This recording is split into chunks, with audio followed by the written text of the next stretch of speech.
नमस्कार दोस्तों, आपका पी के हरदिया मोटिवेशनल चैनल में स्वागत है।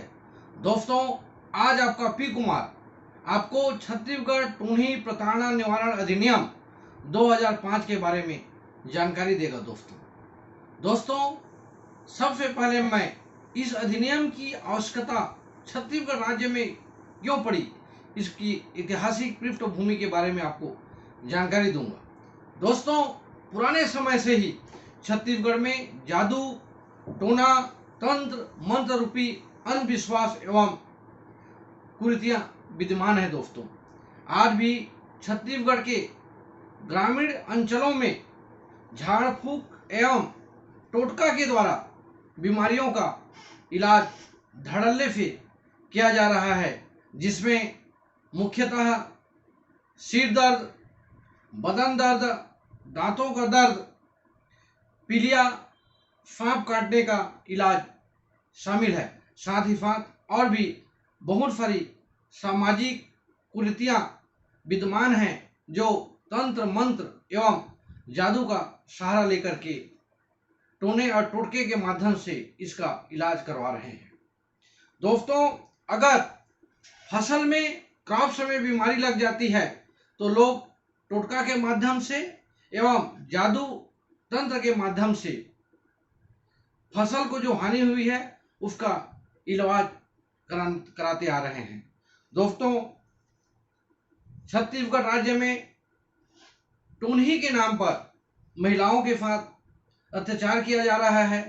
यहाँ तक कि उनको समाज से बहिष्कृत भी कर दिया जा रहा है और साथ ही साथ हत्या जैसी दंडनीय अपराध भी कारित किया जा रहा है। दोस्तों, ये तंत्र मंत्र, काला जादू, टोना से व्याप्त अंधविश्वास एवं कुरीतियों से समाज में हिंसा एवं अत्याचार का माहौल विद्यमान हो गया है, जिसको दूर करने के लिए छत्तीसगढ़ शासन ने सन 2005 में छत्तीसगढ़ राज्य में टूनी प्रताड़ना निवारण अधिनियम 2005 लागू किया गया, जिसका विस्तार संपूर्ण छत्तीसगढ़ राज्य में है। दोस्तों, इस अधिनियम की धारा 2 में कुछ परिभाषाएं दी गई है, जिसको मैं आपको बताने जा रहा हूं।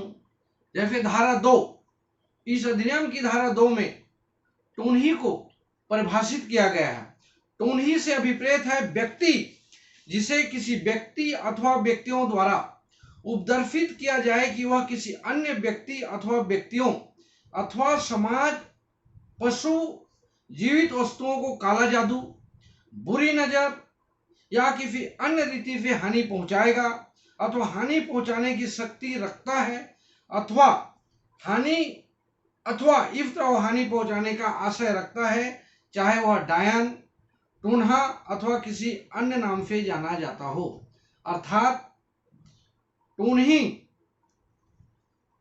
के रूप में उसे प्रदर्शित किया जाता है। दूसरा है दोस्तों पहचानकर्ता।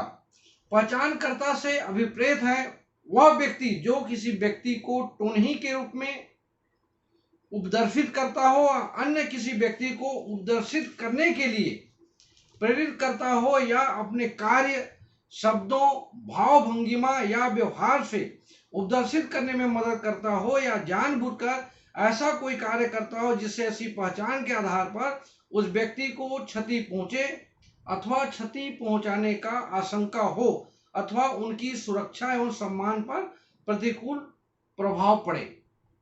ये पहचानकर्ता की परिभाषा इस एक्ट में दिया गया है, जो किसी भी रूप में किसी को हानि पहुंचाने की दृष्टि से टूनही के रूप में पहचान करता है कि अमुक महिला या अमुक व्यक्ति टूनही है और टूनही के रूप में किसी को हानि पहुंचाता है। धारा 2 सब सेक्शन 3 में ओझा को परिभाषित किया गया है। ओझा का तात्पर्य है दोस्तों, चाहे वह किसी भी अन्य नाम से जाना जाता हो, अभिप्रेत व्यक्ति जो यह दावा करता हो कि उसमें झाड़ फूंक, टोटका, तंत्र मंत्र या अन्य द्वारा टोन्ही या टोन्ही द्वारा प्रभावित कहे गए किसी व्यक्ति, पशु, जीवित वस्तुओं को नियंत्रित, उपचारित, शक्तिहीन करने की क्षमता है। मीन्स ओझा से तात्पर्य है कि वह उस जादू तंत्र मंत्र के माध्यम से किसी व्यक्ति, पशु या जीवित व्यक्ति का या तो उपचार करता है, उसको कंट्रोल करता है, उसको शक्तिहीन कर देता है, उसको हम ओझा के रूप में जानते हैं। दोस्तों, धारा 2 सब सेक्शन 4 में हानि को परिभाषित किया गया है। हानि में आपका शारीरिक, मानसिक, आर्थिक एवं प्रतिष्ठा संबंधित नुकसान शामिल है। अब दोस्तों, आपका पी कुमार आपको इस अधिनियम के तहत दंड के बारे में जानकारी देगा। दोस्तों, धारा 4 में टोन्ही की पहचान के लिए दंड का प्रावधान किया गया है। तो धारा 4 में अगर कोई व्यक्ति किसी भी माध्यम से किसी भी व्यक्ति या महिला को टोन्ही के रूप में अगर पहचान करता है तो उसे 5 वर्ष या जुर्माने की सजा का प्रावधान इस एक्ट में किया गया है। दोस्तों, धारा 5 प्रताड़ना के लिए दंड। अगर कोई व्यक्ति किसी टोन्ही को प्रताड़ित करता है, टोन्ही समझ कर आशायित अगर उसको प्रताड़ित करता है तो 5 वर्ष एवं जुर्माने की सजा का प्रावधान इस एक्ट में किया गया है। धारा 6 में अभिकथित उपचार के लिए दंड, इसमें भी 5 वर्ष और जुर्माना का प्रावधान किया गया। दोस्तों, धारा 7 में टोन्ही होने का दावा करने के लिए दंड। अगर टोन्ही के रूप में अगर कोई दावा करता है तो उसे 1 वर्ष और जुर्माने का सजा का प्रावधान किया गया है। धारा 8 में दोस्तों अपराध कारित करने के प्रयास के लिए दंड, मतलब इसमें उपबंधित दंड से दंडित किया जाएगा। अर्थात अगर धारा 4 में टोन्ही की पहचान के लिए दंड का प्रावधान किया गया है तो उसे धारा 4 के तहत ही उपबंधित दंड से दंडित किया जाएगा। अर्थात धारा 4 में 3 वर्ष या जुर्माने का सजा का प्रावधान है, यही दंड से उनको दंडित किया जाए। धारा 9 दोस्तों, धारा 9 में इस एक्ट के तहत अपराधों का विचारण के संबंध में उल्लेखित किया गया है। धारा 9 इस अधिनियम के अंतर्गत समस्त अपराध प्रथम श्रेणी न्यायिक दंडाधिकारी के न्यायालय में विचारणीय होगा। एंड धारा 10 में दोस्तों, धारा 10 में यह प्रावधान किया गया है कि इस अधिनियम के समस्त अपराध संज्ञेय और अजमानती होंगे, कॉग्निजेबल एंड नॉन अवेलेबल। धारा 16 दोस्तों, धारा 16 के इस अधिनियम में प्रावधान किया गया कि राज्य शासन क्रियान्वयन द्वारा इस धारा के संबंध में नियम बना सकती है। दोस्तों, इस अधिनियम में एक महत्वपूर्ण प्रावधान और किया गया दोस्तों, जो धारा 13 में उल्लेखित किया गया है। धारा 13 में है मुआवजे का आदेश। जब कोई न्यायालय जुर्माने का दंड आरोपित करता है तब न्यायालय निर्णय पारित करते समय वसूल किया गया जुर्माना पूरा, आंशिक या पीड़ित को मुआवजे के रूप में भुगतान का आदेश दे सकेगा। अर्थात इस धारा में मुआवजे का भी प्रावधान दिया गया है। दोस्तों, धारा 14 बार ऑफ ज्यूरिडिक्शन क्षेत्राधिकार का वर्जन के संबंध में प्रावधान दिया गया है।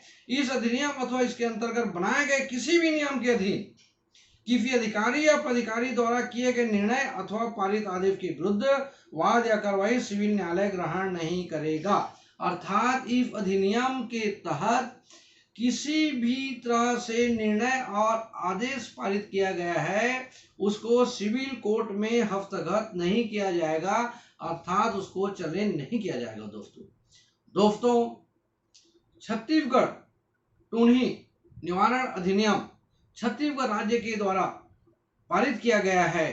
आपका पी कुमार समझता है कि सरकार को इस अधिनियम का प्रचार प्रसार ग्रामीण अंचलों में पल्स पोलियो अभियान जो पूर्व में किया गया था उसके तहत जागरूकता अभियान चलाना चाहिए ताकि लोग अंधविश्वास एवं कुरीतियों से बच सके और भारत सरकार राज्य सरकार के द्वारा ऑथोराइज्ड संस्था से ही अपना उचित इलाज करवाएं।